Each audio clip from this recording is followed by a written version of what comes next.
Right, hi guys, this is Keane from Football Obsession today. I'm joined by Mo. How are you? I'm good, thank you. How are you? Good. Yeah, I'm great. United have just won 2-0. Finally get to see Sancho scoring a great goal. Ronaldo again Yeah. missed the Champions League. 5 goals in 5 games, and we're guaranteed to go through, so I'm great. So we're just going to be reviewing the Premier League game week fixtures, and we're also going to be talking about the managerial changes at United and what it could mean for a few other clubs and stuff like that. As Mo, you're sort of what you would call insider, sort of in the know, aren't you? I mean, a bit, yeah. Yeah, a bit. Yeah. I would class you as an up and coming journalist, and you seem to be doing very well and working hard Yeah. at it. Thanks. Yeah. So yeah, no problem. We'll start off with the game that you lot just won. I didn't get to watch. I would have watched it normally, but obviously it was my birthday. So Yeah. Liverpool 4, Arsenal 0. I was seeing tweets whilst I was at the meal that I was at saying that Ramsdale was a great keeper, and then Yeah. Yeah. Yeah. they lost 4-0.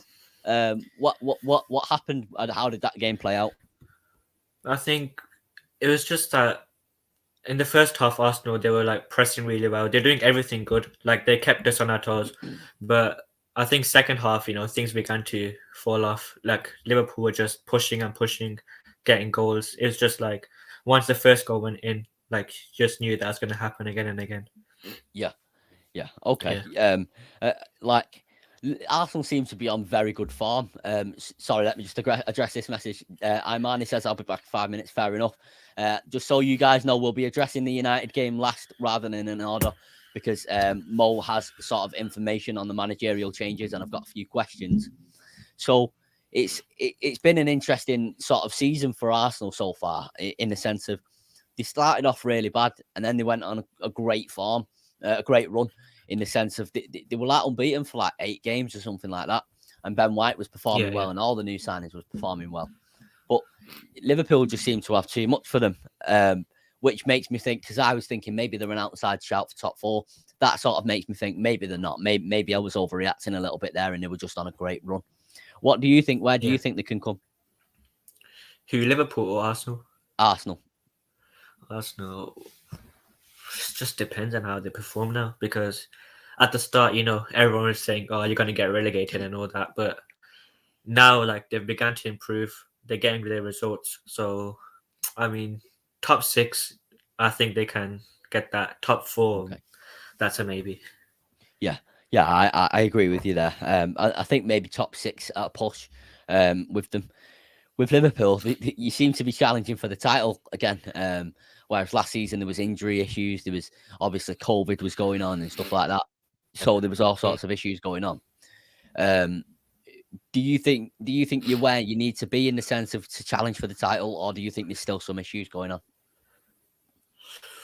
I think too many draws. Like if you see Chelsea and Man City, like every game they're going into, they're winning and they're winning comfortably. For example, I know we're going to go into it later, but with Man City and Crystal Palace, like City were just cruising through. Like they found that game like really easy. So I think it's gonna be hard, but if they're consistent enough and like injuries, not a lot of injuries happen, yeah, then yeah, we should have good chances.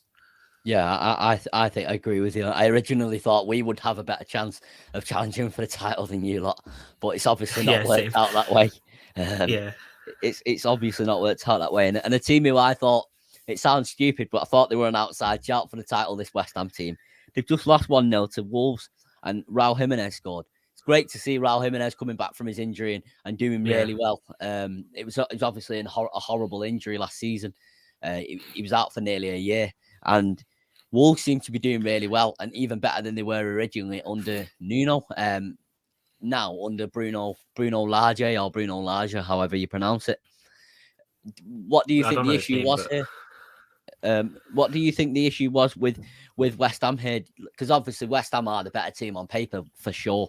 So, in my opinion, Wolves. I haven't seen this game. However, Wolves would have sat back a lot, especially from looking at the stats. With Wolves having a little bit more possession, they would have sat back with the ball. Do you know what I mean? And try to be sort Yeah, of a yeah, bit pragmatic with it as they normally are.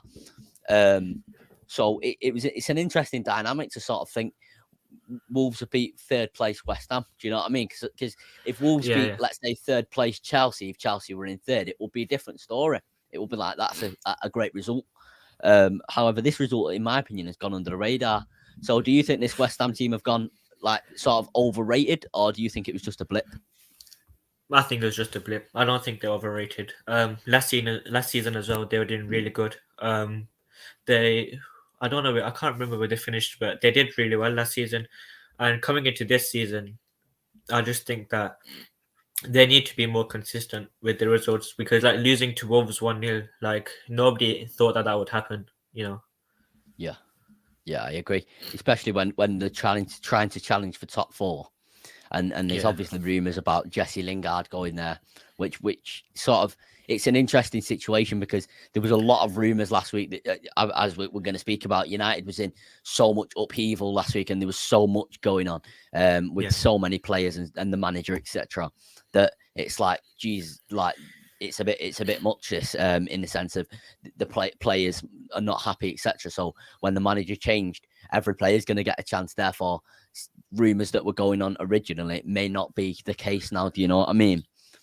yeah. So we would originally we would have gone on to the United game because that's the next in the list for me. However, we'll go on to the Norwich game. I've been discussing this over the past few weeks. Do you think Norwich can stay up?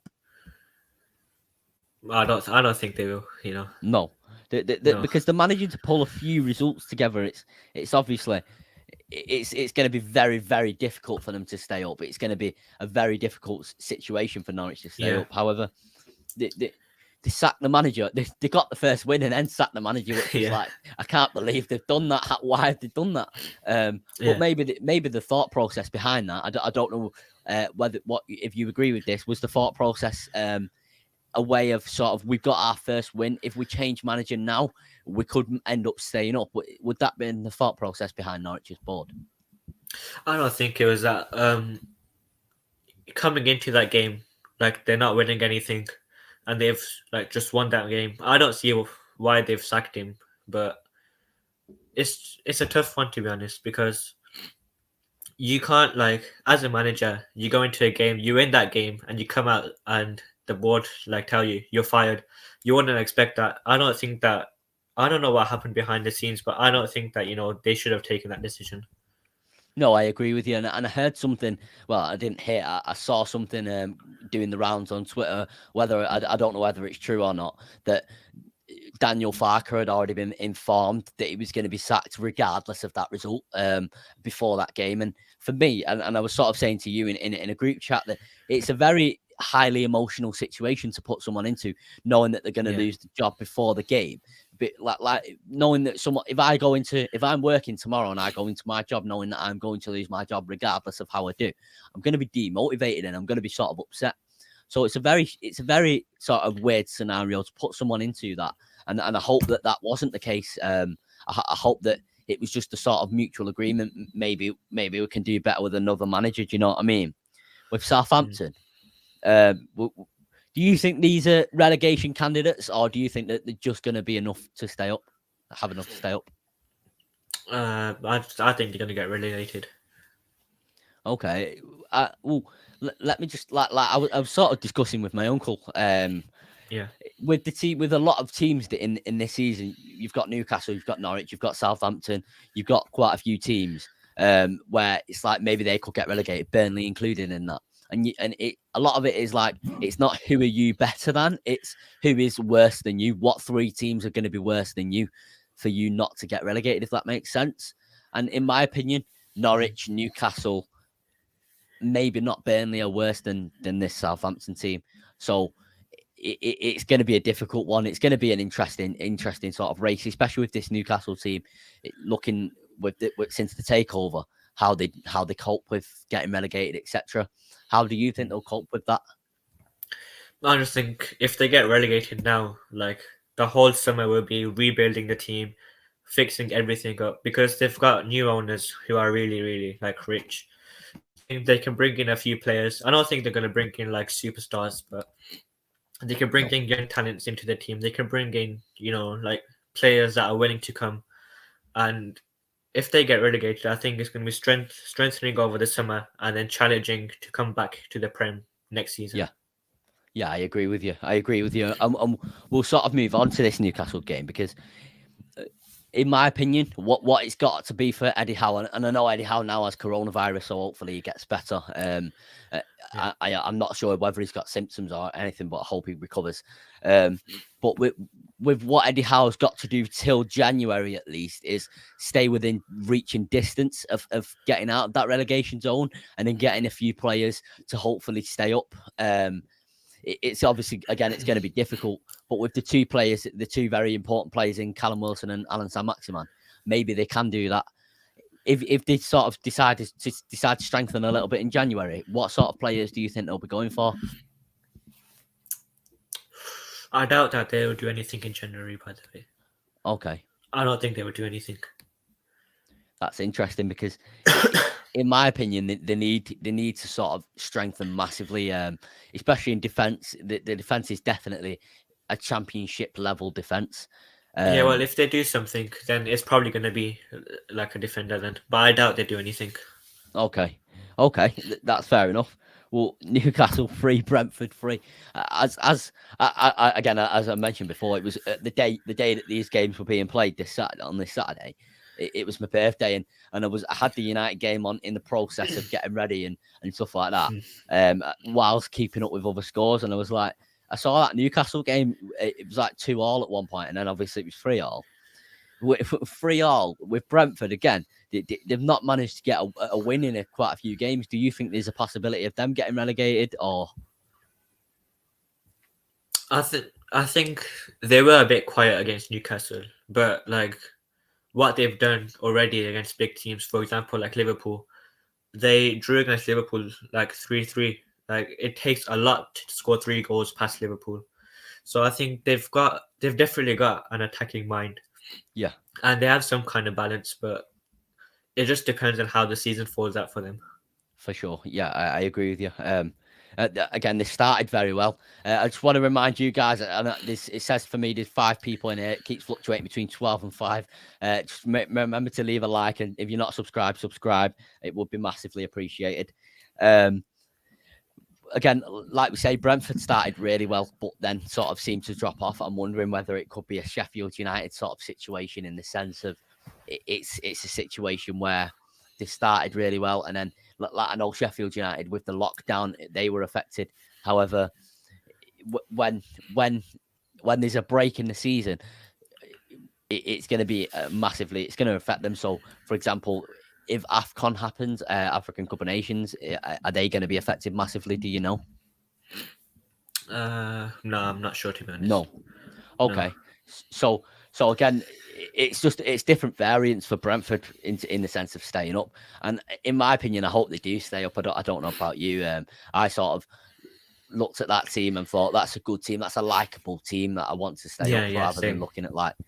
Yeah, exactly. You look at like Watford or Brent or Burnley, and you think, I hope they get relegated because it's so defensive or whatever. But speaking about Burnley being defensive, the complete opposite again this weekend.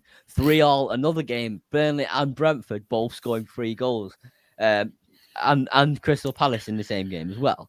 So it's obviously you've got Ben Mee, Maxwell Cornet, and then I think James Tarkowski got a goal as well. It doesn't show on this app. I think it was Chris Wood. I'm not 100% sure though. I think so, yeah. Okay. So it's obviously like let's be honest about Sean Dyche. He's one of the most underrated managers in the league to keep these up with on a shoestring budget without any money at all, really. So it's obviously a very difficult situation for him as everyone else is strengthening. The whole league's getting stronger, and then it's back, fans are back, etc.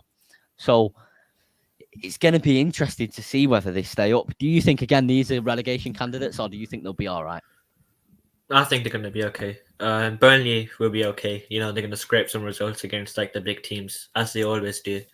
Crystal Palace, I think they're going to be okay as well. I think Yeah, they're I going to agree. get a mid-table finish. I agree. With Crystal Palace, it looks like Patrick Vieira is building something there. It looks like he's building something really strong. Yeah, yeah, In the sense of obviously they're not going to be world beaters. They're not going to challenge for the league or anything like that.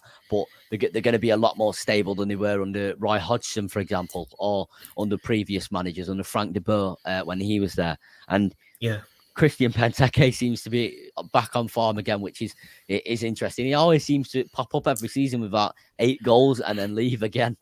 yeah, But it's been interesting. And Conor Gallagher, who you've seen me speak about a lot, Conor Gallagher is a player who I looked at in that West Brom team, and I was discussing it with my uncle a lot during the lockdown, and saying I think he could be a great player. Something about him that I like, and I don't know what it was. I think it was his tenacity, and he looked the best of a bad bunch in that West Brom team, and he's absolutely shining in this Crystal Palace team now. I'm thinking, do you yeah. think he will break into Chelsea's team as he's on loan there, or do you think he'll get sold to Crystal Palace? It's going to take a lot for him to break into that Chelsea team because the Yeah, squad depth that they have is like insane. yeah, Like exactly. Yeah, it's very hard for somebody to break through in a Chelsea team. I think,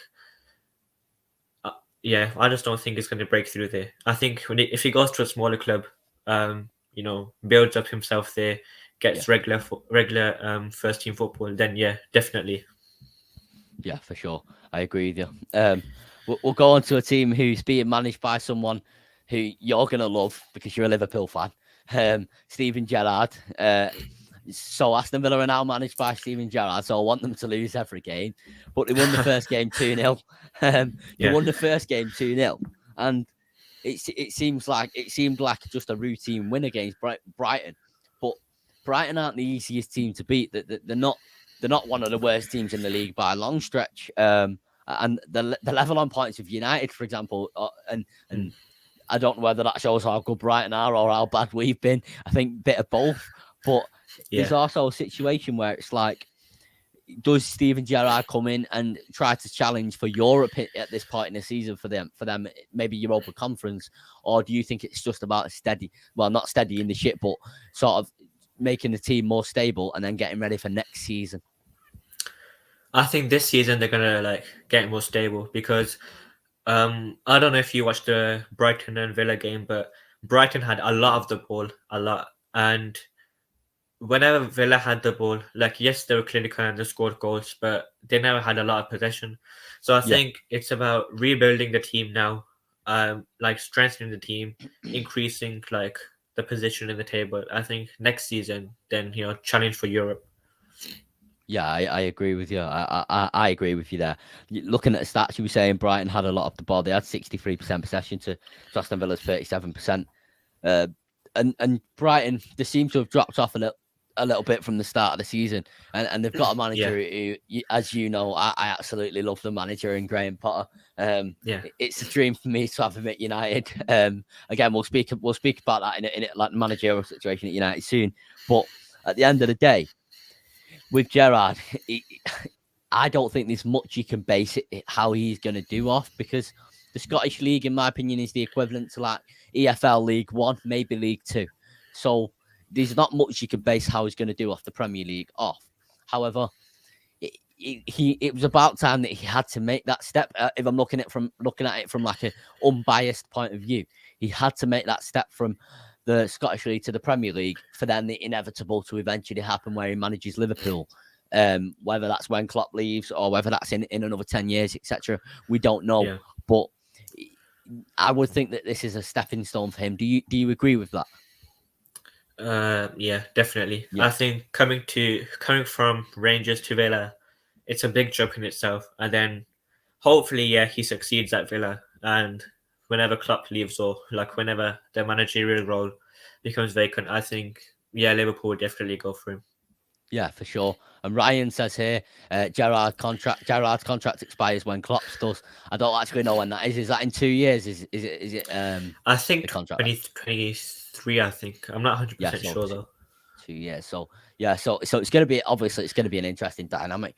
We've seen club legends go to clubs and it not work. previously, except from the anomalies. But it's 2024, that is, Ryan says. Cheers for the info there, Ryan. Again, I don't concentrate on like other clubs' contracts as deeply as, do you know what I mean, as I probably should do, to be fair. But Chelsea, we'll go into the Chelsea game where I think I watched this one and I think they could have won. Let's say they could have won like 6 or 7-0, and they had like quite a few offside goals giving us offside. And it sounds ridiculous to say they could have won about 6 or 7-0 against Leicester, but they could have done. And I want to touch on someone first before we actually get into the game. Reece James with an assist. Reece James and Trent Alexander-Arnold seem to be setting the standard this season, don't they? Where it's normally like Kyle Walker and Trent, or Cancelo and Trent, who Cancelo's great, but Reece James seems to be on another level this season, and leveled up. And it's great to see as well, because I know that like he's had some issues thrown his way. There's been issues where he's received racism, for example. There's been issues where I'm not sure. I just know that, like for example, he's received racism, and to see someone like that doing very well is always great to see, despite it being for Chelsea, a rival team. But do you? And then we got Rudiger, who I'm also going to ask you about. Rudiger, I think he's low-key one of the most underrated players in the Premier League, or defenders at least. Do you agree with that, or do you think maybe I'm overhyping him? No, you're 100%. Yeah, 100% correct. Yeah, he's rock solid. And I was having a joke with my uncle saying Kevin De Bruyne hasn't been the same since Rudiger gave him a crack in that Champions League final. But obviously it was sort of it was a joke. But hold on, I've just seen a controversial comment here. I want you to discuss this. R8 Chen, who I know you speak to, said, I don't want Gerrard after 2024. What's your thoughts? I mean, if he does good at Villa, why not? But if he struggles at Villa, I think he needs more experience. Then he can come take a big role. Yeah, I agree with you, Dave. I'm looking from like an unbiased point of view. I would have rather Klopp left years now and Gerrard go there, because it's a risk. But obviously that's not going to happen. But Chelsea, again, they look like they're challenging for the title. They're playing right now as we speak. I would have put it on the TV, but I wasn't too sure, because TV's there where I'm pointing. I wasn't too sure whether it would show up and I could get them for copyright. But they look like they're challenging for the title, despite wasting 100 million on Lukaku, who's not started again. Do you think they've wasted it, or do you think he's gonna like thrive in that team? Can you repeat that, please? Voice was breaking. No worries. So I was saying Chelsea look like they've wasted 100 million on Lukaku, despite being title challengers. Do you think they've wasted it, or do you think he's gonna thrive? I can't say anything. It's not his fault that he's worth, like, Chelsea paid 100 million, but he's worth 100 million, but he has to produce goals. That's the main point of him. Chelsea brought him to score goals, create opportunities, and he seemed quiet like right now. But I think under the system that Tuchel is playing, I think he has like big chances of striving. Yeah, I agree. It's almost like the perfect system for Lukaku, and I've discussed it a few times on this channel. I'm not sure it didn't work at United for Lukaku, and I've always been unsure in the sense he's an absolute goal scoring machine. There's no doubt about that. But in the Premier League now, it's not just about scoring goals. It's about being in the game. Let's say, for example, Cristiano Ronaldo's just took a lot of stick off the media and the press for not pressing, as they say. So, and Lukaku doesn't seem to do that. He doesn't seem to be in the game, and when he does, the ball seems to bounce off him, or his first touch is terrible. And I don't know whether that to me is just a sort of negative like connotation because he was rubbish. Well, he wasn't too great at United, or whether I'm right about that. What's your thoughts on that? I think it's going to take time for him to improve because, like, Premier League is like next level compared to other leagues in the world because the competition here is it's like 10 times around the world because you have top teams here, like even the teams that finish like let's say for example Burnley, they can cause a pain to big teams, Yeah. So I think it's gonna take time for Lukaku. I don't think that I didn't expect him to come here and straight away start scoring like 2 or 3 goals every match. It's gonna take time. Yeah, of course, I agree with you. One player I also want to touch on who I made a comment which I thought wasn't a controversial comment, but it seemed to be the other day was N'Golo Kante.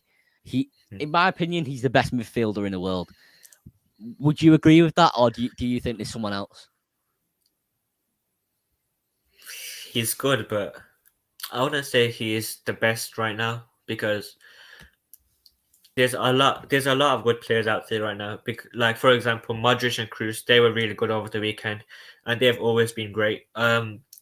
Yeah, like Kante's been good. Like to be fair, I haven't watched the game, the Chelsea and Leicester one, but yes, Kante is good, but there's too many other good midfielders to compare him to. So I don't Okay, really think you fair can enough. say like he's the best up.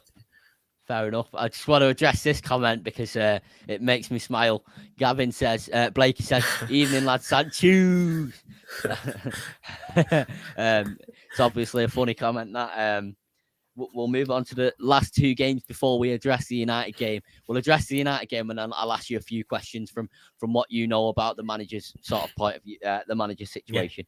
Tottenham yeah, of 2, course. Leeds 1. So that again, it's obviously a very it wasn't a great game to watch. I watched this game and it wasn't the most entertaining, and we were all taking a mix saying, oh, that's that sort of Conte ball. However, it was sort of a situation where it's going to take time. I've said that about sort of United as well. When the new manager comes in, it's going to take time.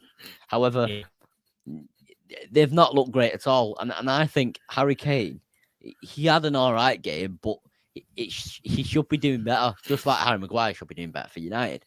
Um, yeah. and do you think they're going to improve from here, or do you think this is just Spurs? Like it's the history of the Tottenham sort of thing. I think it's gonna, yeah, like they need to improve their team as well because like they've got a few positions. For example, in let's say in midfielders, I think they were a bit weak there. Especially in the first half, the Leeds were just all over the place. Yeah, Like they were just controlling the whole game. I think it's gonna take time because like Conte, he's world class. He's gone around the whole world. He's won so many trophies. I think it's gonna take time for Spurs to improve. So I think yeah, yeah. they've got good chances under Conte. Yeah, I agree with you. And the sort of like if we're looking at what Tottenham are trying to achieve with Conte, it would be a trophy, wouldn't it? Whether that's the FA Cup, whether that's Yeah, the League Cup, or whether that's the Premier League and the Champions League, which is looks out of reach right now, especially with his yeah, 18-month contract. And I've been discussing a lot. He's on an 18-month contract, and in my opinion, so that's 2 to 3 transfer windows. That's not enough for them to rebuild to try and get a team that's good enough to win a trophy. Do you agree, or?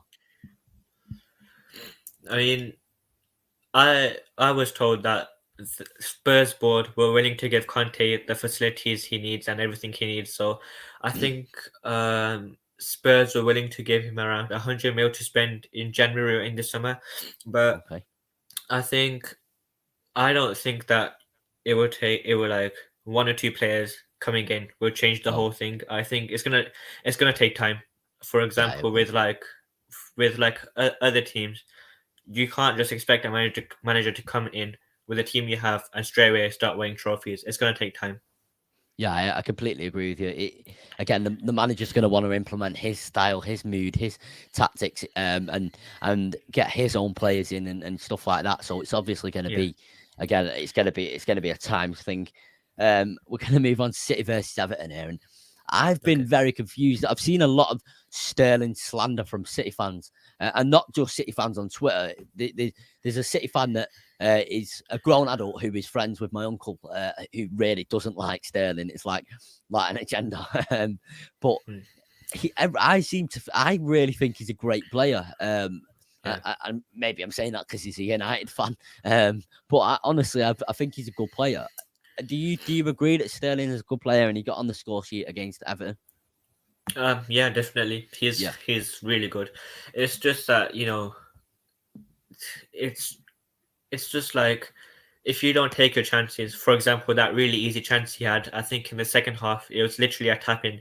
Like, of Yeah. course, you're literally calling people to slander you, but you know, with Sterling, I think he's really good. I think he's up there with the strikers. He's really good. Yeah, I agree with you. He's up there with like the world class, maybe just under world class. Yeah, I yeah, would say he's definitely up there. Um, Again, it was just a routine win for City, and it showed just how pivotal and important CDM is. yeah, yeah, As you see it every single day on Twitter, as we all do. United need a CDM, United need a CDM, etc. And City have got that world class CDM in Rodri, and obviously the goal was an unbelievable goal. But not just that, it was just a monster performance from Rodri. It was a great performance, and as sad as it is for me to say, he's got to be one of the men of the match. I know Budweiser, well, Premier League partner with Budweiser gave Cancelo man of the match. However, yeah, I would have given it to Rodri for sure. Not just because of that goal, but because if I'm looking as a United fan, Rodri there, would City have done as well without Rodri there? And with Fred there, maybe they wouldn't have. Or with Fred and McTominay there, maybe they wouldn't have. yeah, So it's definitely. obvious. Exactly. It proves how important it is. And Everton, again, they started all right. They started very well under Rafa Benitez, but they've sort of fell off. Do you think this is just the reality of Everton's level, rather than the form that they were on? Yeah, I think they're just a mid-table club. Like, Yeah, they have a good run of games, and then they just start losing again, and then yeah, I agree. it's like that cycle. I agree. Right, we'll move on to Watford 4, United 1, and we'll touch on the game. So, Yeah, as I mentioned on the stream the other day, I watched parts of the game. I had the game on. However, it was like the game was breaking up on the stream that I had and stuff like that. And again, I was getting ready and stuff like stuff was happening. So I missed the last two goals. Mhm. However, it was just an absolute mess. Only what I can describe as an absolute shit show. yeah, From start to finish, it was just ridiculous. And I keep saying it again and again and again. The way we defend, maybe not tonight. I'm very happy with the win tonight. We got what we needed. We didn't perform well for 60 minutes. However, we got what we needed and we're guaranteed to go through. Great goal from yeah, Ronaldo. Amazing to see Sancho get on the score sheet, and what a finish. Um, yeah, However, I've said it again and again on this channel. When we defend, so let's say that Liverpool are defending like that, moving side to side together. We defend in a way where it's round and round, and we all get yeah, yeah, stuck here, and it's yeah, ridiculous. And it's like I keep saying again and again, why does that keep happening? And it's so frustrating watching it. It's like, why do you keep moving out of position and you all end up in one yeah, yeah, place and away from the ball? I remember against West Ham a few months ago that happened again and again, and it was ridiculous. And Josh King scoring against us, it just showed how bad we were. mm, And at the end of the day, let me just make this clear: Ole Gunnar Solskjaer will, as you know, I backed him to the very end yeah, because I love him as a club legend, and I will always say he's a club legend. He is a club legend forever. Um, mm, and but it just got to the point where it's like this: he has to go. He just yeah, has to go. definitely. He's got to fall on his sword and go. And it was never a case of Ollie out. Sorry, I'm going to interrupt the game. I don't know whether you've just seen. I'm going to interrupt without. Benfica are beating Barcelona 1-0. Currently, Barcelona are in the Europa League spot. Mad. I've just seen that. I've just had a notification. Sorry to interrupt there. So for No, you it's guys okay. who are watching live, but again, there was so many issues under Ole Gunnar Solskjaer, and it's really sad to sort of speak of, and sad Mm, that it didn't sort of happen for him at United. But it was never, for me, it was never about being Ollie in or Ollie out. It was about support, like trying to support even when I didn't believe. After the Europa League final, if I'm being honest, I didn't really believe we were going to do anything. Do you know what I mean? Under this management, mhm. Yeah, yeah, and people, I'm going to sort of speak about the game tonight before I ask you some questions. So Carrick's took over, as we know. People are sort of I wouldn't say moaning. People are sort of skeptical about why nothing's changed. So let me just say, so from Saturday to now, it's 72 hours altogether. But if you're including time where footballers are sleeping, footballers with the children and the wives, Carrick's with his children and his wife, and he's sleeping, etc., it's around 20 hours, maybe not even that. Do you know what I mean? Yeah. So nothing's going to change in that amount of time. So I've got a few questions here. I Okay. know, I know you've seen the questions already, but for you guys, and for me, I'm very interested. Yeah. And you may not have the full answers, but from as much as you can, what do you think the process is of sacking the manager? I spoke to one of my friends about this as well. He told me like what the steps are and what happened after the game. So he said that the officials, like the executives and all that, they were together at halftime already chatting about it, and then meetings began as soon as it was full time. Um, so what the process is that as United, they're like a publicly traded company. They like need to announce things when the market is closed. So that's why they announced the sack on Sunday. And Yeah. second thing is that everyone in the board and everybody like they need to agree to the sack.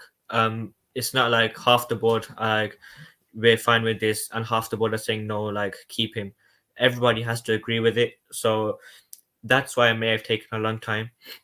I also know that Ed Woodward and Joe Glazer, they both had a one-to-one call, and Glazer advised Woodward to sack Ali like now because they knew that it was enough. Then after that, Joe thanked Ali for like everything that he'd done for the club, and then over the night they approved this Joel Glazer, he approved the sacking for Ali. So it was a very long process. Okay, so it sounds like a long process, and you, Yeah, it is. and the reports, as we know, and you'll have seen, and everyone else has probably seen in the chat as well. The reports were that the meeting, as you've explained how long the process is, the meeting went on for 5 hours.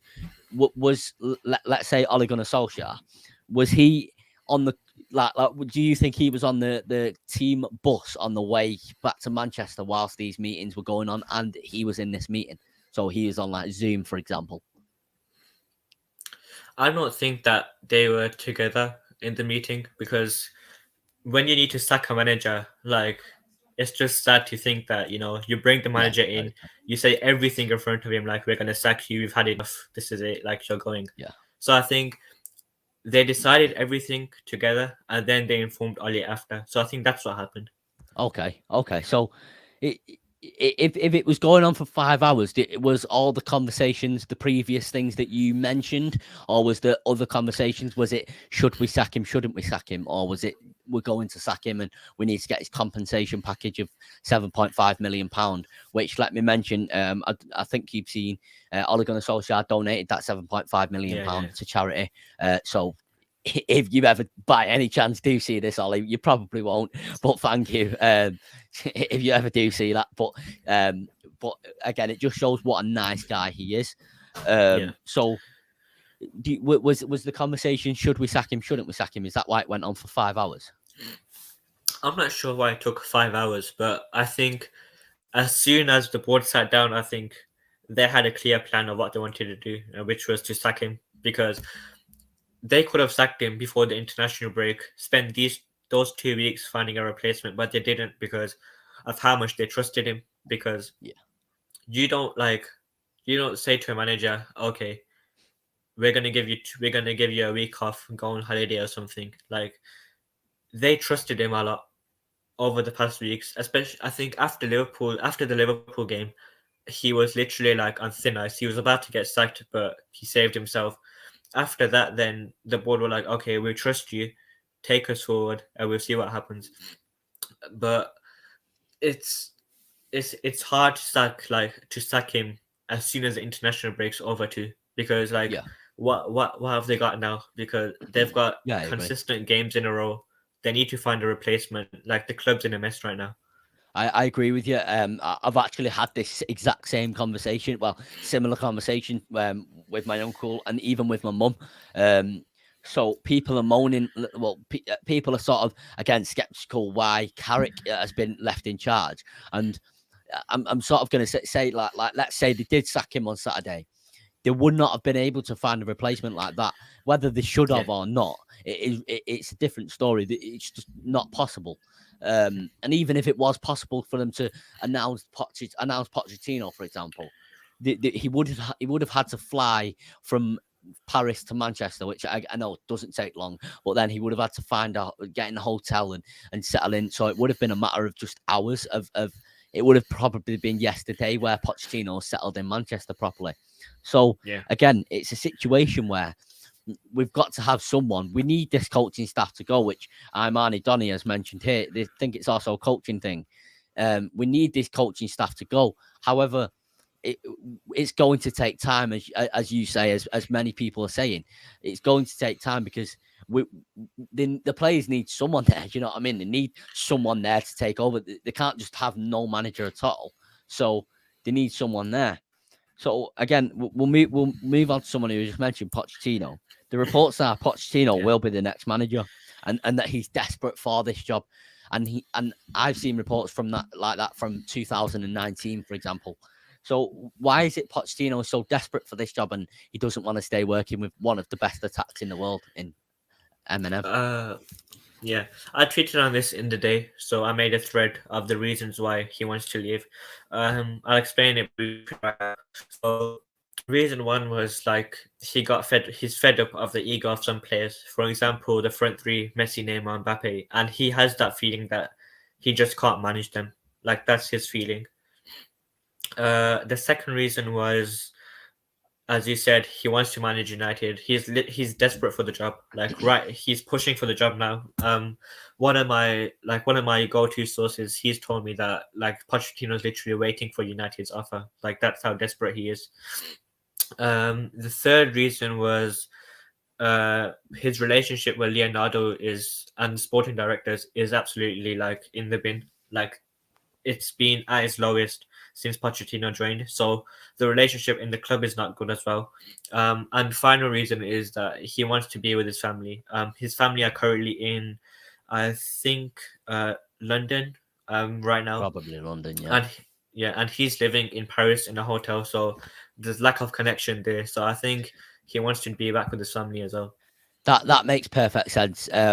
When a manager who I always refer to with Mourinho, when a manager is staying in a hotel and has not got an actual house in the city or the place where he's managing, it's never a good look. It's never a good sign. Yeah. Mourinho did the same. He stayed in the Hilton Hotel in Manchester. And that I always used to say that means he's not planning to stay here for long. Therefore, the stability of the club will never be there. And with PSG, it's a similar situation. So with Pochettino, if he gets brought into United, will it be a straightforward Pochettino's in for the Chelsea game or the Arsenal game, or will it be we'll get an interim manager that isn't Michael Carrick until then, like Ernesto Valverde, who's been contacted? You mean until the end of the season for the Yeah, interim? yeah. I think it just depends on how fast PSG can get a replacement. They're in contact with Zidane, but like he's not in a rush to come back. He is enjoying himself right now, so Yeah. it's gonna take a lot to convince him. But I think if PSG can't get a replacement, I think it's gonna have to be an interim till the end of the season. Okay. So I was actually saying that I'm not sure I want an interim for the end of the season right now. We need some stability in this club right now. Yeah, So if Pochettino gets brought into United, which for me, if you're asking, not you specifically, but if people are asking my personal opinion, if you'd have asked me 2 days ago, I would have said I'm really not sure. I'm really not sold on Pochettino. Right now, I'm saying yeah. I'm sold on Pochettino. I would massively prefer Ten Hag, but I think Pochettino is the best out of the options that we've been given that isn't including Ten Hag and Zinedine Zidane. So if Pochettino comes in, will it be a long-term thing in the sense of maybe many years, maybe 5 to 10 years, or will it be a shorter-term contract? What contract will he possibly be given? I don't think it's gonna be like 5 to 10 years. I think it's gonna be probably 2 to 3 years, and if they're happy with the progress, then they're gonna extend it. I don't think they're gonna offer him one massive long-term contract because anything can happen. Like he can come in and United can completely fall down. So I think they're gonna offer him a short-term contract for now, and if they're happy, then they'll extend it. Okay, that's interesting. That because if we're looking at PSG, a bit because I've been asked to ask about PSG, so we know they're in contact with Zidane. Is Zidane their only option in PSG's eyes, in Leonardo's eyes, or is there any other options? There are more options, but I'm told that they want Zidane. Like PSG are pushing for Zidane. Okay, so if PSG are pushing for Zidane, do you think it will be during the Christmas break that it happens, that United get Pochettino and everything starts to happen, or do you think it will be sooner or even after the Christmas break? Because to start working again during Christmas is obviously, as any human, it's sort of a difficult situation to go through. It's during Christmas time. So do you think it'll be? When do you think it'll be? It just depends on how fast PSG can go, to be honest. If PSG can convince Zidane with the project that they have and with what they want to do in the future, and Zidane's fully convinced on it, and they do it really fast, I think Pochettino can be here before December, definitely. But Okay. if Zidane's not sold on the idea of like PSG's project, then I think you're gonna have to wait. Yeah, okay. Thank you for answering them questions there. I'm just going to take, if you've got any questions to get in the chat, get them in the chat and I'll ask Mo. Go ask the question. Salah and RHN, Salah news, Salah news, the contract news. It's happening. I think it could be done by January, but Liverpool they're pushing for him to extend. So I think it can be technically done. Okay. I'm going to ask you: is there any more possible managerial changes? Do you know going on in the Premier League? As a quarter of the teams have already changed the manager already. So is there any more possibly going to go on? Or for now, I doubt. But if a team's results start to dip, then yeah, we'll see. Okay, I just want to say to you, Mo, thank you for coming on. Especially at late, like relatively night time. I've also got one more question, which is actually it's a burning question for me. With the situation changing with Donny, is Donny leaving in January? It depends on his game time. Okay. If he's it's same for Lingard as well. They've both the reason Lingard's extending is because he wants game time. Like he wants reassurance that he's gonna be getting game time. And same for Danny. If he doesn't get a lot of game time by January, then I think he has big chances of leaving. Okay. Hopefully he gets game time. He started today and got like an hour on the pitch, so hopefully he gets more game time. Again, I just want to say thank you for coming on. I appreciate your time and I appreciate your research for this podcast. I know you've done a lot of research and asked a lot of people things, so I appreciate it. You're welcome on anytime. So good night, mate, and good night, guys. I'm going to end the stream there. Thank you for tuning in. Make sure to leave a like, subscribe, share with your friends, share with your family. Do